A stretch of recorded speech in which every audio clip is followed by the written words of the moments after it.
ব্যাংকে অ্যাকাউন্ট খুলেছেন, এরা শয়তানদেরকে সাহায্য করছে,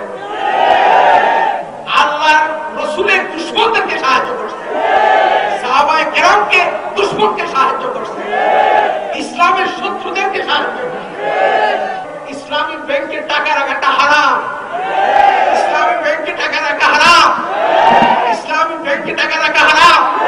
কারণ তারা ওই ইসলামের মধু লাগায়া বিষ বলে তারা সুদ, সোনালী ব্যাংক আর ওই ব্যাংকগুলি তো সুদ তো সরাসরি খায়, আর এরা হাত ঘুরায় সুদ খায়, ইসলামের নামে সুদ খায়, ঘুষ খায়। সুতরাং কালকেই আপনারা সবাই নিজেদের অ্যাকাউন্ট যদি থেকে থাকে ইসলামিক ব্যাংকে, কালকে উচ্চ করবে, তাহলে যদি জাহান্নামের আগুনে জ্বলতে হয় আপনাদের। এই কারণে আমি আল্লাহ তাআলাকে বলবো, আমি আমার কথাকে পৌঁছে দিয়েছিলাম, এরা কথা গ্রহণ করে না। সুতরাং ইসলামিক ব্যাংক সম্পর্কে সতর্ক হন। এরা হইল সাপ, এরা হইল ইসলামের দুশমন। এদের ব্যাংকে টাকা রাখা কখনো জায়েজ নয়, হারাম।